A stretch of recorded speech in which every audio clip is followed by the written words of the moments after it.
కేసీఆర్ గారు రైతు బంధుని కొండలకు గుట్టలకు మాత్రమే ఇస్తున్నాడు. మా ప్రభుత్వం వచ్చింది, మేము మొత్తం సర్వే చేసి ఓన్లీ సాగుకు యోగ్యమయ్యే భూమికి మాత్రమే రైతు బంధు ఇస్తామని చెప్పేసి కాంగ్రెస్ ప్రభుత్వం చెప్పింది.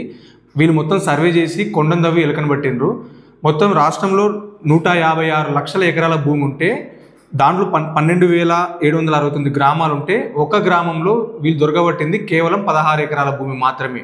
అంటే యావరేజ్న ప్రతి గ్రామంలో ఉండే రైతుల సంఖ్య 552 మంది రైతులు ఉంటే 16 ఎకరాల భూమి, అంటే ఒక గ్రామంలో 1221 ఎకరాల భూమి ఉంటుంది. దానిలో 16 ఎకరాల భూమి సాగు యోగ్యంగాని భూమి పట్టించారు. సాగుకు యోగ్యంగాని భూమి అంటే ఏంటంటే మనం కళ్ళందొడ్లు ఉంటాయి. ప్రతి రైతుకు యావరేజ్న తెలంగాణలో 2.5 ఎకరాల భూమి ఉంటుంది. ప్రతి రైతుకు దొడ్డి ఉంటుంది, కళ్ళం దొడ్డి ఉంటుంది, బావులు ఉంటాయి, చేనులో తీసినటువంటి రాళ్ళను ఒక కుప్పగా వస్తుంటారు. వాటిని వీళ్ళు సాగుకు యోగ్యంగాని భూమిగా గుర్తించారు. అంటే ఒక రైతుకు రాష్ట్రంలో ఉన్నటువంటి 70 లక్షల మంది రైతుల యావరేజ్ని తీస్తే ఒక రైతుకు కేవలం 3 గుంటల కంటే తక్కువ సాగుకు యోగ్యంగాని భూమి ఉంటుంది.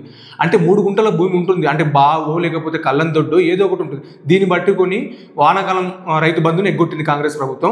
ఇప్పుడు ఏదో మొత్తం సాధించినట్టు, మేము గొప్పలు పెట్టినట్టు సాగుకు యోగ్యంగాని భూమి ఇవ్వని చెప్పేసి కేవలం 2 లక్షల ఎకరాలు అంటే 156 లక్షల ఎకరాల భూమిలో కేవలం 2 లక్షల ఎకరాలు అంటే ప్రతి గ్రామంలో 16 ఎకరాలు మాత్రమే సాగు యోగ్యంగాని భూమి పట్టించింది. దీనిలో కూడా రైతన్నలు ఆందోళన చెందుతున్నారు. ఈ సాగు యోగ్యంగాని భూమి ఎందుకైతే కళ్ళం తోటి మేము కళ్ళం ఒడ్లార పోసుకోనికనో లేకపోతే మేము పండించిన పంటను ఎండబెట్టుకోవడం కోసమో మేము కళ్ళం తోటలు కట్టుకుంటాం, దాన్ని మీరు కళ్ళం రైతు బంధు ఇవ్వమంటే ఇట్లా అని చెప్పేసి రైతన్నలు కూడా ఆందోళన చెందుతున్నారు.